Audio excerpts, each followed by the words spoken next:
अमीरी का नशा।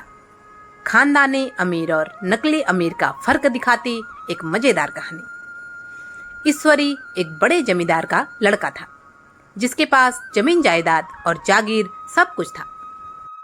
और गोपाल एक गरीब का लड़का था, जिसके पास मेहनत मजदूरी के सिवा और कोई जायदाद नहीं थी। पर फिर भी दोनों में बहुत ही घनिष्ठ मित्रता थी। दोनों में परस्पर बहसें होती रहती थी। गोपाल जमींदारी की बुराई करता था। उन्हें हिंसक पशु और खून चूसने वाली जोंक और वृक्षों की चोटी पर फूलने वाला बंजा कहता था। जबकि ईश्वरी जमींदारों का पक्ष लेता था।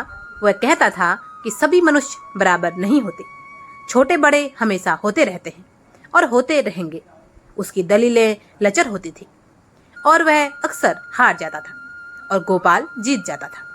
कभी कभी तो बहस इतनी ज्यादा गर्म हो जाती थी कि गोपाल कोई दिल पर लगने वाली बात ईश्वरी को कह देता, लेकिन ईश्वरी हार कर भी मुस्कुराता रहता था। उसे कभी गर्म होते नहीं देखा। शायद इसका कारण यह था कि वह अपने पक्ष की कमजोरी समझता था। नौकरों से वह सीधे मुंह बात तक नहीं करता था। अमीरों में जो एक बेदर्दी और उद्दंडता होती है, वह ईश्वरी में भी थी। नौकर ने बिस्तर लगाने में जरा देर की तो उबलते हुए दूध की तरह खौल पड़ता। साइकिल अच्छी तरह साफ नहीं हुई तो वह आपे से बाहर हो जाता। सुस्ती या बदतमीजी उसे जरा भी बर्दाश्त न थी। पर दोस्तों से और विशेषकर गोपाल से उसका व्यवहार सौहार्द और नम्रता से भरा हुआ होता था।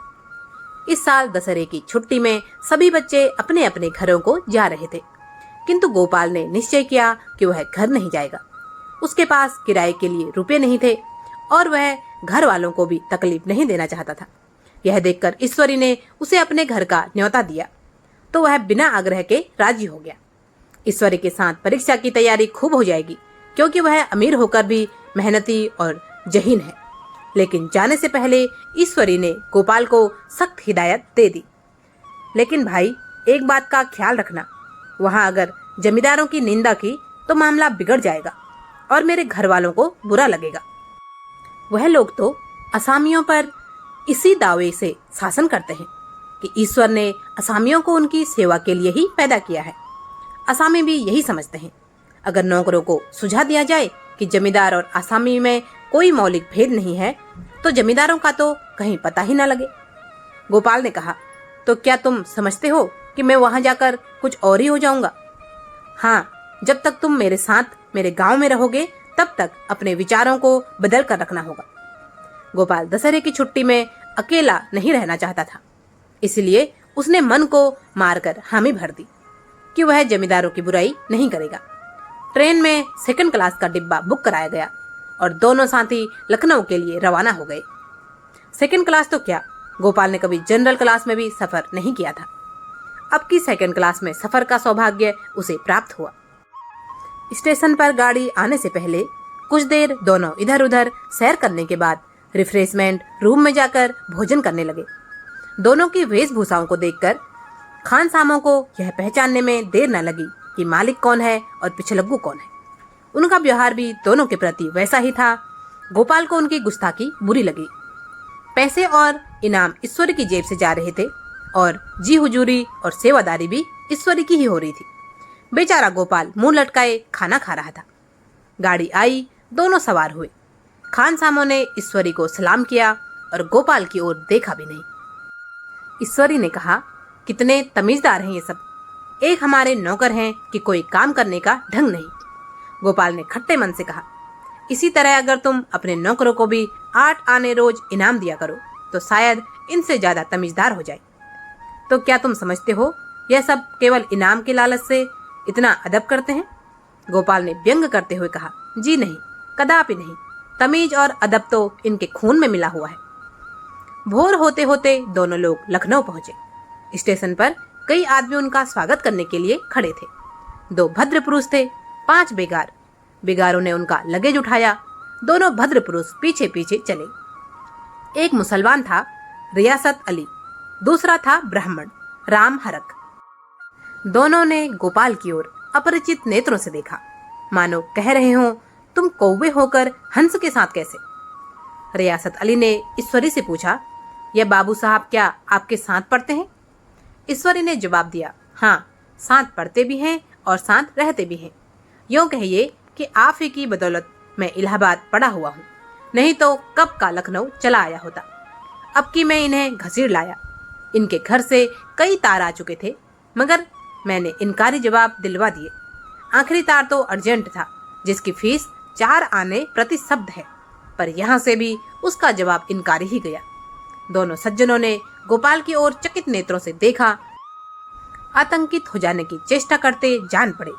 रियासत अली ने अर्धशंका के स्वर में कहा, लेकिन आप तो बड़े सादे लिबास में रहते हैं। ईश्वरी ने शंका निवारण की, महात्मा गांधी के भक्त हैं साहब, खद्दर के सिवा कुछ पहनते ही नहीं, पुराने सारे कपड़े जला डाले।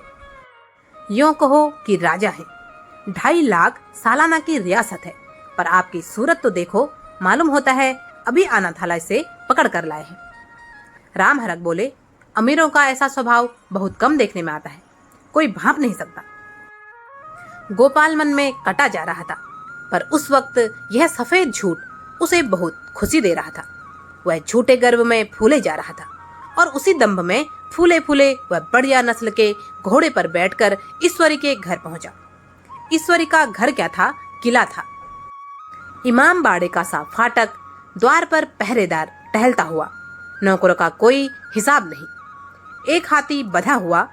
ईश्वरी ने अपने पिता, चाचा, ताऊ आदि सबसे गोपाल का परिचय कराया और वह उसी तरह बढ़ा चढ़ाकर ऐसी हवा बांधी कि कुछ न पूछिए। नौकर चाकर ही नहीं, घर के लोग भी गोपाल का सम्मान करने लगे। कई महाशय तो गोपाल को हुजूर हुजूर कहने लगे। जब जरा एकांत हुआ तो गोपाल ने ईश्वरी से कहा, तुम बड़े शैतान हो यार, मेरी मट्टी पलीत क्यों कर रहे हो? ईश्वरी ने दृढ़ मुस्कान के साथ कहा, इन गधों के सामने यही चाल जरूरी थी, वरना सीधे मुंह बोलते भी नहीं। जरा देर के बाद नाई दोनों के पांव दबाने आया। कुंवर लोग स्टेशन से आए हैं, थक गए होंगे। ईश्वरी ने गोपाल की ओर इशारा करके कहा, पहले कुंवर साहब के पांव दबा। गोपाल चारपाई पर लेटा हुआ था। उसके जीवन में ऐसा शायद ही कभी हुआ हो कि किसी ने उसके पांव दबाए हों। आज तक वह इसे अमीरों के चौंचले, रईसों का गधापन और बड़े आदमियों की मुटम रदी और जाने क्या क्या कहकर ईश्वरी का मजाक उड़ाया करता, और आज वह खुद रईस बनने का स्वांग भर रहा है। इतने में 10 बज गए। पुरानी सभ्यता के लोग थे। नई रोशनी अभी केवल पहाड़ की चोटी तक ही पहुंच पाई थी। अंदर से भोजन का बुलावा आया। दोनों स्नान करने चले। गोपाल हमेशा अपनी धोती खुद छाड़ लिया करता था, मगर यहाँ उसने ईश्वरी की ही भांति अपनी धोती भी छोड़ दी। अपने हाथों से अपनी धोती छाड़ते आज उसे शर्म आ रही थी। अंदर भोजन करने चले। हॉस्टल में जूते पहने मेज पर जा डटते थे। यहाँ पांव धोना आवश्यक था। कहार पानी लिए खड़ा था। ईश्वरी ने पांव बढ़ा दिए। कहार ने उसके पांव धोए। गोपाल ने भी पांव बढ़ा दिए। कहार ने उसके भी पांव धोए। वैसे तो गोपाल का विचार था कि देहात में जाकर खूब पढ़ेंगे, पर यहाँ सारा दिन सैर सपाटे में कट जाता था। कहीं नदी में बजरे पर सैर कर रहे, कहीं मछलियों या चुनियों का शिकार खेल रहे, कहीं पहलवानों की कुश्ती देख रहे हैं, कहीं शतरंज पर जमे हैं। ईश्वरी खूब अंडे मंगवाता और कमरे में स्टोव पर ऑमलेट बनते। नौकरों का एक जत्था हमेशा घेरे रहता। अपने हाथ पांव हिलाने की कोई जरूरत नहीं, केवल जुबान हिला देना काफी है। नहाने बैठो तो आदमी नहलाने को हाजिर, लेटो तो आदमी पंखा झलने को खड़े। गोपाल महात्मा गांधी का कुंवर चेला के रूप में मशहूर हो गया। भीतर से बाहर तक उसकी धाक जमी रही। नाश्ते में जरा भी देर न होने पाई, कहीं कुंवर साहब नाराज न हो जाए। बिछावन ठीक समय पर लग जाए। कुंवर साहब के सोने का समय आ गया।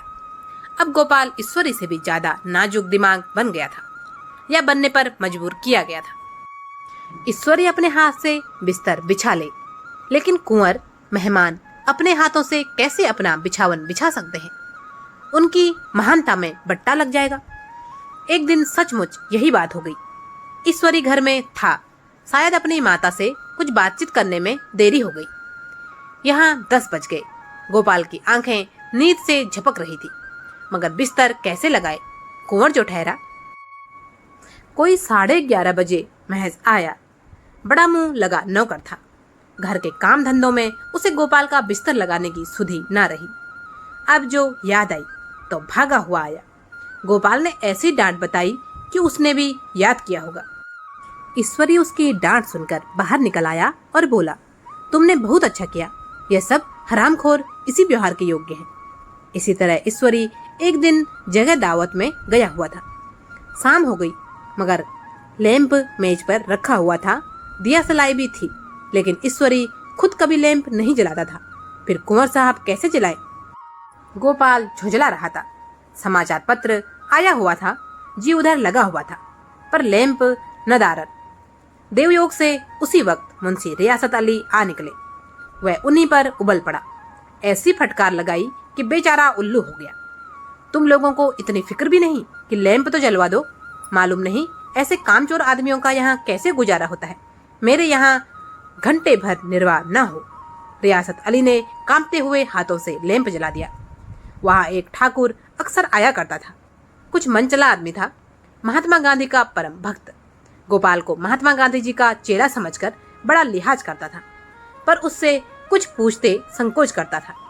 एक दिन गोपाल को अकेला देखकर आया और हाथ बांध कर बोला, सरकार तो गांधी बाबा के चेले हैं ना? लोग कहते हैं कि यहाँ स्वराज हो जाएगा तो जमींदार न रहेंगे। गोपाल ने सान जमाई, जमींदारों के रहने की जरूरत ही क्या है? ये लोग गरीबों का खून चूसने के सिवा और क्या करते हैं? ठाकुर ने फिर पूछा, तो क्या सरकार सब जमींदारों की जमीन छीन जाएगी क्या? गोपाल ने कहा, बहुत से लोग तो खुशी से दे देंगे, जो लोग खुशी से ना देंगे उनकी जमीन छीननी ही पड़ेगी। हम लोग तो तैयार बैठे हुए हैं, जो ही स्वराज्य हुआ अपने इलाके असामियों के नाम हिब्बा कर देंगे। ठाकुर गोपाल के पांव दबाने लगा, फिर बोला, आजकल जमींदार लोग बड़ा जुल्म करते हैं सरकार। हमें भी हुजूर अपने इलाके में थोड़ी सी जमीन दे दें तो चलकर वहीं आपकी सेवा में रहें। गोपाल ने कहा, अभी तो मेरा कोई अख्तियार नहीं है, लेकिन जैसे ही अख्तियार मिला मैं सबसे पहले तुम्हें ही बुलाऊंगा। तुम्हें मोटर ड्राइवरी सिखाकर अपना ड्राइवर बना लूंगा। इस तरह की डींगे हाँकने में गोपाल का समय मस्त कट रहा था। छुट्टियां इसी तरह समाप्त हुई और दोनों फिर प्रयाग चले। गांव के बहुत से लोग उन दोनों को स्टेशन पहुंचाने आए।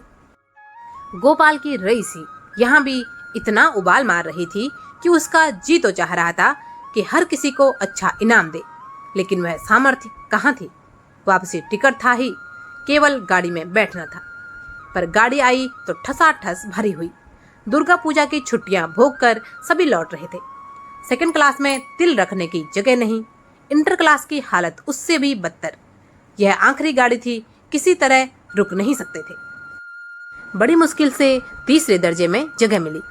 गोपाल, जिसने सारी जिंदगी थर्ड क्लास में सफर किया था, आज उसे इस हालत में सफर करना बहुत बुरा लग रहा था। आए थे आराम से, लेटे लेटे जा रहे थे सिकड़े हुए। पहलू बदलने की भी जगह न थी। एक आदमी जिसकी पीठ पर बड़ा गट्ठर बंधा था, कलकत्ते जा रहा था। कहीं गठरी रखने की जगह नहीं मिलती थी, पीठ पर बांधे हुए था।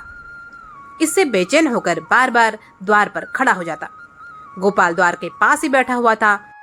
उसका गट्ठर बार बार गोपाल के मुंह पर लग जाता। एक तो हवा यूं ही कम थी, दूसरे उस गंवार का आकर गोपाल के मुंह पर खड़ा हो जाना मानो उसका गला दबाना था। गोपाल कुछ देर तक तो शांत बैठा रहा। एकाएक उसे क्रोध आ गया।